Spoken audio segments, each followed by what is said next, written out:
දැන් මේ සමාජ මාධ්‍ය වාර්තා කරනවා මේ වසන්ත සමරසිංහ ඇමතිතුමාගේ වත්කම් කෝටි 27කට ආසන්න. මාත් දැක්කා ඒක. ප්‍රකෝටිපති ඉන්නේ.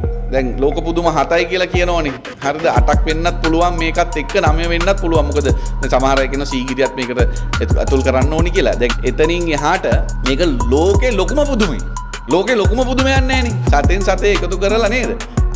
මෙච්චර ඉක්මනට මෙච්චර ප්‍රකෝටිපතියෙක් වෙච්ච එකම කෙනා තමයි ලංකාවේ ඉන්න වසන්ත ඇමතිතුමා කියලා තමයි සමාජ මාධ්‍ය කියන්නේ. බංකොලොත් විපක්ෂය එල්ලෙන්න වැල් නැතු වුණාම දවස් සතියකට පොඩි නිවුස් එකක් හදා ගන්නවා. වටකලද වසන්ත සමරසිංහද මොන හරි නිවුස් එකක්. අපි කියන්නේ දැන් රටේ නීතියක් තියෙනවා. ඉතින් අපරාධයකින් කවුරු හරි කෙනෙක් දේපල උත්පාදනය කරලා තියෙනවා නම් නීතියට යන්න පුළුවන්. එක එක ගොසිප් ලියලිය ඉන්නේ නැතුව Facebook වල fake account වලින් එක එක ඒවා දදා ඉන්නේ නැතුව නීතියට යන්න ඉඩ තියෙනවා. අපි පාර්ලිමේන්තුවේ 50ක් සම්මත කරලා තියෙනවා. යම් කෙනෙක් දේපලක් උපයලා තියෙනවා නම් තහවුරු කරන්න බැරි. දැන් කෙලිය රඹුකෙල්ල මහත්තයාගේ පුතාට තියෙන්නේ නේ මාස කීයක්ද ගාණක් ඇතුළත කෝටි 70 විශාල මුදල් ප්‍රමාණයක් උපයපු මේ අවස්ථාව තහවුරු කරන්න බෑ. ඉතින් තහවුරු යම් දේපලක් උපයන එක අපරාධයක් නෙමෙයි.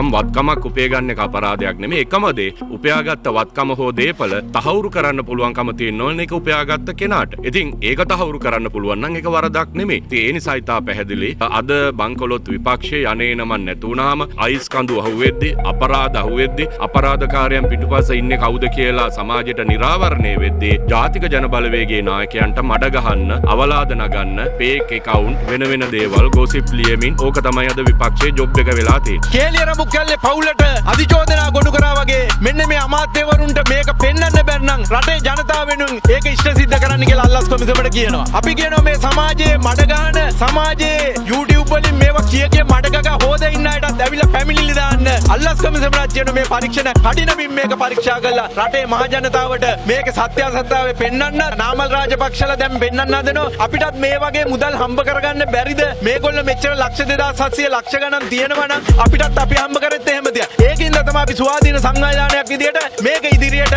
ආණ්ඩුවට මඩ ගැනීමට ආණ්ඩුව විවේචනය කරන්න ඉන්න ආණ්ඩුව වටන්න ඉන්න දේශපාලන අධිකාරිය අතකලුවක් කරගන්නවා මේක.